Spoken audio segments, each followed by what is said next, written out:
আর এই যে কিছু গাড়ি আছে, এই গাড়িতে করে আমরা সোলজারদেরকে খাবার পাঠাই। আর ওইখানে কিছু লোক মারা গেছে, আমাদের সৈনিকরা। এক বন্ধু আসছে আর কি, গ্যানেট দেখা, গ্যানেট। ওকে, যখনই ওই বুয়েট থেকে এখানে আঘাত করে, এটার মাধ্যমে, কম্পনের মাধ্যমে এই যে বুয়েটটা বের হয়ে আসে। এমন ভিডিও হয়তো আপনি সোশ্যাল মিডিয়ায় দেখে থাকবেন। এমন একাধিক বাংলাদেশি রাশিয়ার হয়ে যুদ্ধ করছেন, কিন্তু সবাই কি নিজ ইচ্ছাতে করছেন? ব্র্যাক মাইগ্রেশন প্রোগ্রামের প্রতিবেদন বলছে, ভালো বেতন ও নিরাপদ চাকরির প্রলোভন দেখিয়ে বাংলাদেশিদের ফাঁদে ফেলা হচ্ছে, জোর করে পাঠানো হচ্ছে যুদ্ধক্ষেত্রে। কিভাবে এই ফাঁদে জড়াচ্ছেন তারা, জানবো আজকের স্টার এক্সপ্লেইনসে।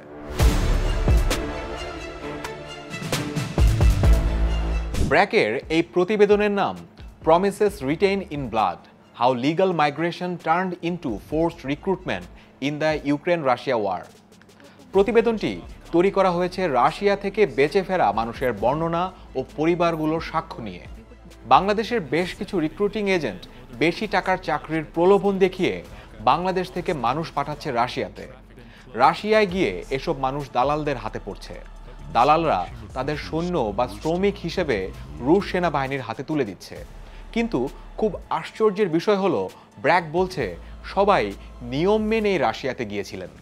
সত্যিকারের ভিসা, বৈধ চুক্তিপত্র, সরকারি বিমানবন্দর দিয়ে যাত্রা সবই ঠিক ছিল। কিন্তু রাশিয়ায় পৌঁছানোর পর তাদের পাসপোর্ট ও ফোন প্রসেসিংয়ের জন্য নিয়ে নেওয়া হয়। এরপর তাদের দিয়ে জোর করে স্বেচ্ছাসেবক চুক্তিপত্র সই করানো হয় এবং গোপন সামরিক ঘাঁটিতে পাঠানো হয়।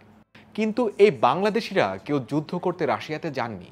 তারা ভেবেছিলেন কেউ তেল কোম্পানিতে, কেউ নির্মাণ কাজ অথবা লজিস্টিক সেক্টরে ভালো বেতনে চাকরি করবেন। 20 তারিখে আমার ভাইয়ের সাথে লাস্ট কথা, আমাদের ট্রেনিং শেষ, মালি বা বাবরসির কাজ দেওয়ার কথা ছিল, তো এই কাজটা তো আমাদের দেয় নাই। যে ক্যাম্পে থেকে যুদ্ধে নিয়ে যায়, ওই ক্যাম্পে রাখছে, ওইখান থেকে আমাদের যুদ্ধে পাঠাবে। যে দালালরা আমার স্বামীদেরকে নিয়ে গিয়ে ইউক্রেন যুদ্ধে পাঠিয়ে দিয়ে আমাদের স্বামী তাজা প্রাণ ঝরিয়েছে, আমার ছোট্ট মাসুম বাচ্চাটাকে কাঁদিয়েছে এবং আমার বাচ্চাটাকে নিঃস্ব করেছে, এতিম বানিয়েছে। আমি তাদের কঠোর শাস্তি চাই। ভুক্তভোগীদের একজন আফজাল হোসেন মেরাজ, যিনি 2023 সালের অগাস্টে রাশিয়া যান। মাসে 70,000 টাকা বেতনের চাকরির প্রলোভনে এক রিক্রুটিং এজেন্টকে 6,50,000 টাকা দেন। 4 মাস পর রাশিয়ায় এক দালাল তাকে নতুন কাজের প্রস্তাব দেয়। দালাল জানায়, যুদ্ধে যোগ দিলে 26 লাখ টাকার সাইনিং বোনাস, মাসে 3,30,000 টাকার বেতন, আহত হলে 15 লাখ টাকা ক্ষতিপূরণ, আর রাশিয়া যুদ্ধে জিতলে নাগরিকত্বের প্রতিশ্রুতি। মেরাজ রাজি হয়ে যান, কিন্তু পরে তার পাসপোর্ট কেড়ে নেওয়া হয় এবং তাকে ফ্রন্ট লাইনে পাঠানো হয়। জুন মাসে উরুতে গুলিবিদ্ধ মেরাজ পরে হাসপাতাল থেকে পালিয়ে মস্কোতে বাংলাদেশ দূতাবাসে পৌঁছান। দূতাবাস তাকে দেশে ফেরার ব্যবস্থা করে সেপ্টেম্বর মাসে। মেরাজ আরও বলেন, তিনি নিজের চোখে 2 জন বাংলাদেশিকে যুদ্ধক্ষেত্রে মারা যেতে দেখেছেন। সবাই মেরাজের মতো ভাগ্যবান নন। বাগেরহাটের অয়ন মণ্ডল, কুমিল্লার অমিত বড়ুয়া, ময়মনসিংহের গফরগাঁওয়ের মহসিন আহমেদের মতো আরও অনেকে এই যুদ্ধে মারা যান।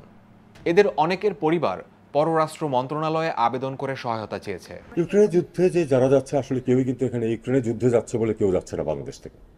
এটা একেবারেই ওই কোট অ্যান্ড কোট আদম ব্যাপারী যারা, তাদের পাল্লায় পড়ে এরা যাচ্ছে। অন্য কোনো কিছু তাদেরকে লোভ দেখানো হচ্ছে, অথবা মাঝপথে কোথাও যাওয়ার পরে লোভ দেখানো হচ্ছে যে ওখানে গেলে অনেক টাকা পাওয়া যাবে ইত্যাদি ইত্যাদি, এই করে নিয়ে যাচ্ছে। এটা একটা সম্পূর্ণ বেআইনি কাজ এবং বেআইনি পথেই যাচ্ছে। আরেকটি সূত্র দ্য ডেইলি স্টারকে জানায়, দালালরা অনেককে বোঝায় যে তারা আগের মতোই কাজ করবে, যেমন ঝালাই মিস্ত্রি, নির্মাণ বা শ্রমিকের কাজ। তবে সেটা হবে শুধু যুদ্ধক্ষেত্রের কাছাকাছি এলাকায়। কিন্তু চুক্তিতে সই করার পরই তাদের বন্দুক ধরিয়ে যুদ্ধে পাঠানো হয়। সিআইডির মানব পাচার দমন বিভাগের অতিরিক্ত পুলিশ সুপার মোস্তাফিজুর রহমান বলেন, রাশিয়ায় মানব পাচারের ঘটনায় এখন পর্যন্ত 6টি মামলা হয়েছে। বৈধভাবে যাওয়া ছাড়াও অনেকে অবৈধ পথে গিয়ে যুদ্ধে জড়িয়ে পড়েছেন। তিনি আরও জানান, তারা অনুমান করছেন যে 30 জনের বেশি বাংলাদেশি যুদ্ধে নিহত হয়েছেন, তবে কোনো মৃতদেহ এখনো দেশে আনা যায়নি। ঠিক কতজন বাংলাদেশি এখন রাশিয়ায় যুদ্ধে জড়িত তা নিশ্চিত হওয়া যায়নি। সিআইডি বলছে, কয়েক বছরে প্রায় 2,000 মানুষ ওয়ার্ক ভিসা নিয়ে রাশিয়ায় গিয়েছে। ব্র্যাকের ধারণা, এখন কয়েকশো বাংলাদেশি যুদ্ধের ময়দানে থাকতে পারেন। ব্র্যাক আরও বলছে, এখনই ব্যবস্থা না নিলে হয়তো আরও মানুষের জীবন যাবে।